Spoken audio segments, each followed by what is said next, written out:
Hello there, welcome to another video. Today I wanted to go through all of the journals and notebooks that I used throughout 2025 just to do some review. These are mostly completed, but I do have some ongoing journals that I'm using for different purposes. So let's take a look at them one by one. These are some ongoing journals, so we'll save them for last. And these are the completed ones. I think I will go through them chronologically since there is a shift in my journaling style throughout the year. So I think that'll be interesting to look at. So this is a journal that I was using at the very beginning of 2025, and it's carried over from the end of 2024. It's from a pretty popular Korean stationery brand called One of This, and I bought it when I was in Korea in early 2024.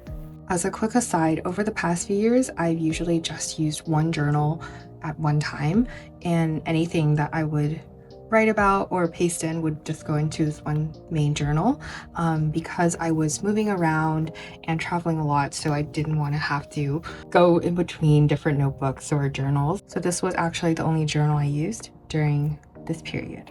This journal is a bit different in that it has gridded pages, but they are longer and thinner grids. I haven't really seen this in anywhere other than some Korean notebooks, but I did enjoy using it. Most of this journal was from 2024, and here's where I started the 2025 pages. On New Year's Day, my family went to Wicker Park, and we did some shopping and had tacos, so that's what this page is. And as you can see, my style during this time was just writing, documenting the day, and sometimes I would add some doodles, and of course stickers. I love stickers. And if I did get some brochures or other junk, I would tend to cut out smaller pieces and incorporate those into my spread. And like I mentioned, I was using just one journal for everything from daily recording to movies, books, media I was consuming, and other things. In the past, I have separated different journals for personal, work, media, etc. Again, over the past few years, I have been doing this one journal approach just to simplify. Sometimes I do have some junk or pages that I've collected. These are actually from a Chinese magazine, and it's of a famous Chinese actress slash singer. She's really pretty, so I just dumped those in here. So after I finished this one, I decided to move into this one over here. This is a Star Wars edition of a moleskin hardback journal. I had planned to use this as a work notebook early last year, but I realized I wasn't writing in it a lot, so I got retired, and I ended up using the majority, this chunk over here on the right, as my personal journal after I finished the first one that we just went through. I used this exhibition ticket as a divider, and then here just noting that this is my new personal journal starting from Feb 25, and I continue with the same style in this journal of mostly writing with, again, doodle stickers, some memories pasted in.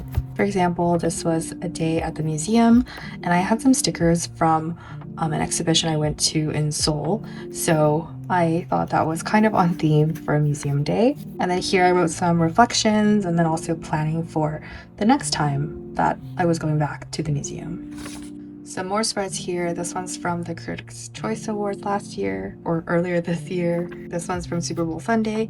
I don't know football at all, so actually during the game I looked up the rules and I wrote some of them here, and it ended up being relatively fun to watch. This is a Chinese movie that I watched with my family, then a TV show as well as a musical, another movie. This one's from the Harry Potter store that opened in Chicago. I also had the packaging of the DVD set that I was gifted a couple years ago. In this journal, if I had on theme stickers or stationery, I would use it in the spread, of course, or I would tend to go for different color themes just to use up different types of stickers. I also really enjoy doing these sort of arrows, just especially when I'm documenting going from one place to the next. It's a really fun and easy way to document going to a lot of places. So this day we went to 15 different bookstores across Chicago. Now when I look back on this spread, I can still remember a lot of the memories. I also pick up a lot of postcards, flyers, bookmarks, and other paper goodies from different stores. These are book recommendation lists from a local bookstore. And this one was a postcard from a bookstore for the release of You. Overall, I did enjoy using this Moleskine journal. The pages are a little bit thinner and the color is on the creamier yellow side. After getting used to it, it wasn't a problem at all. It was really handy to just grab this one notebook and put it in my bag. I finished this in mid-June, so around a 4-month period for this Star Wars Moleskine journal. In the middle of June, I switched over to this sandwich note from the Japanese brand Kokuyo. This one is spiral bound. It's very different, and I originally purchased it only because it's really cute. So it's called the sandwich note since this cover, if you can tell, it's actually supposed to be bread, and then throughout there are a few dividers that represent the different pieces of the sandwich. I decorated the cover with some grocery themed stickers. For this journal, you can see from the side, I started out doing my previous style, and then around halfway through I got into junk journaling. But this was a really great journal to start junk journaling since it is spiral bound. I know a lot of people have mixed thoughts on that, but it was really low pressure to put in as much junk as I wanted. Again, I started this journal in mid-June when I went to LA.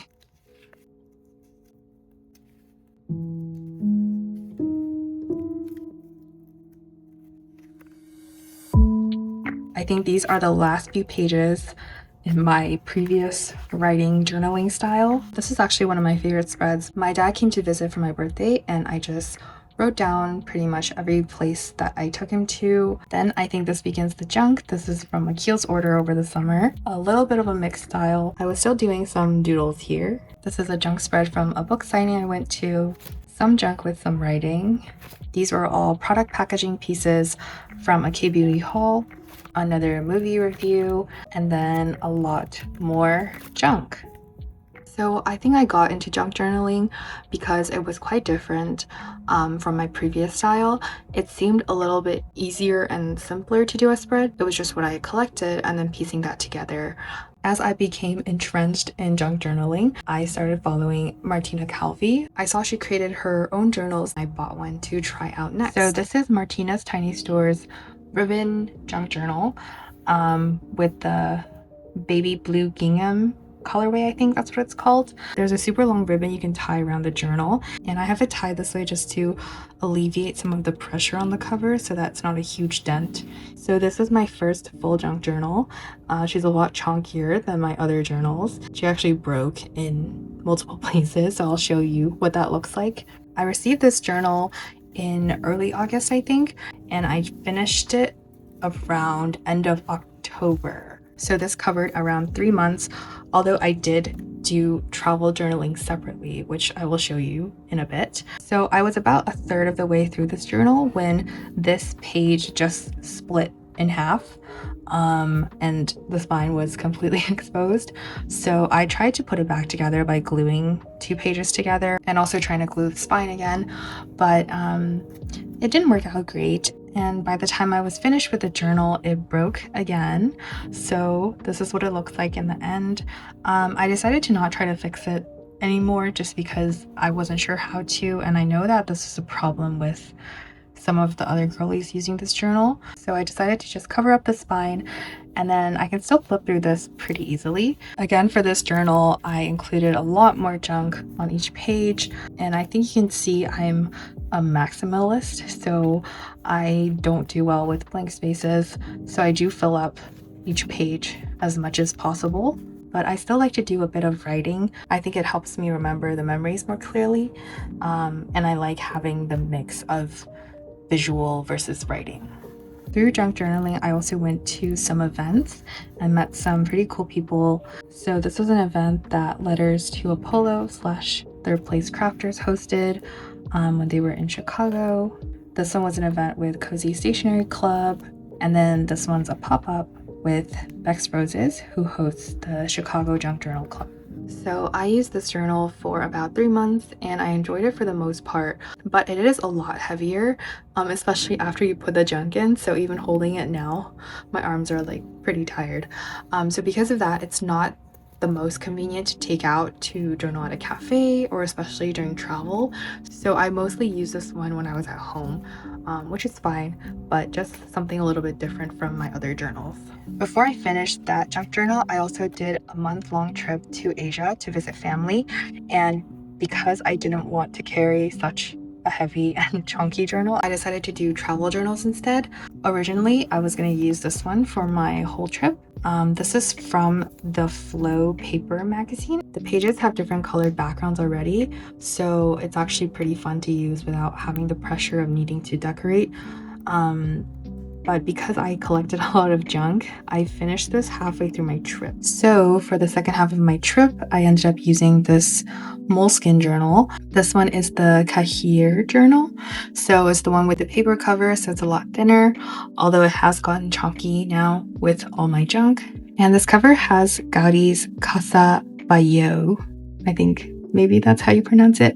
I got it in a set as a present, and although my trip wasn't to Europe, I thought it was still travel themed, so that's why I chose this one. With this notebook, I didn't enjoy using it as much because I think, as I mentioned earlier, moleskin paper is a little bit thinner, at least for the standard editions. So if you put junk on certain areas of a page, it tends to feel a bit flimsy. So I was worried of damaging a lot of the spreads.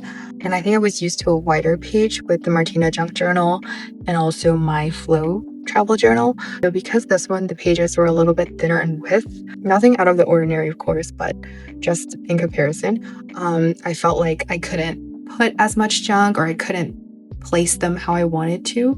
So overall, this one was not a perfect user experience for me, but I'm still grateful for how it came together, and now I can look back on my trip. So those are all my completed journals, and here are the 4 that I'm currently using. I'll go through these pretty quickly. So this one is my main journal again. So I chose this fluffy cover. I think it's called the Teddy cover from shop ARL Amanda Rach Lee. That's her shop. I thought it would be great for the winter period, so I've been using this since the beginning of November. You can see she's starting to get quite chunky, although I'm trying my best to not overfill because I do have a bit of PTSD from my broken Martina's journal. I have not decorated or written in the beginning yet, but I was using this as another junk journal. The pages in this one, though, are dot grid, so it's not as clean as if it were completely blank, but still okay. I'll just quickly flip through the pages like this. I do really like my Thanksgiving spread. It flips out, so it's like a feast. So as I got about halfway through this journal, I realized how chunky it was getting, and again, I was scared for the spine. So I decided to try out some of my old journaling style again, especially since I was flipping through my past journals and felt a little bit nostalgic. So here, as you can see, it's a lot more writing, mostly just memo sheets and then some stickers, and it's not done yet, but I did enjoy writing again. I think I will still do some junk spreads, but mix in my previous written spreads. Here I've actually decorated a couple pages to do more writing in. I'm planning to list out the gifts that I wrapped so far. So yeah, I'm still going through this journal. I'm pretty sure I'll be done by the end of the year. Then I have another moleskin journal that I bought secondhand, but this one you can kind of see I use it as my sports journal. So I watch F1 and also tennis and sometimes some other things. I used to write about those events in my main journal, but towards the end of last year I decided to just try out another journal.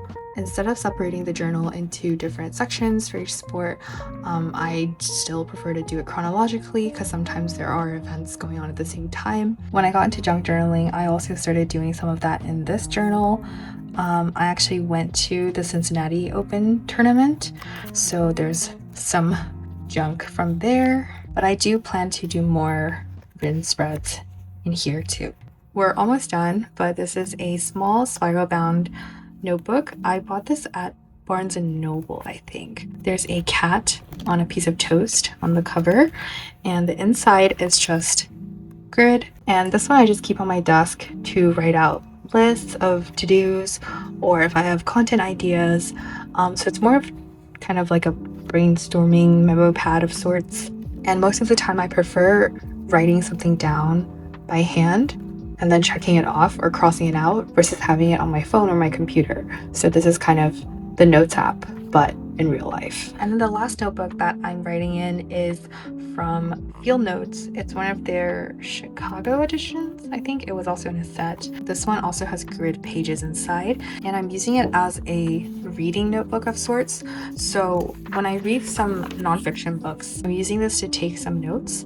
It feels a little bit like going back to school, but recently I'm reading the book Outlive. It's pretty famous, but it's talking a lot about health and aging and the major diseases that could be standing in the way of a long, happy, healthy life. So I was just writing down some of the main points. I'm still reading it, but hopefully after I'm done, I can go through this and remember some of the main points, but hopefully this will be a fun learning tool for reading. So that's every journal I've used so far in 2025. I really like watching this type of video, so I hope this was fun for you as well. Let me know if you have any questions or comments or suggestions down below. Happy holidays and Happy New Year, and see you next time. Bye!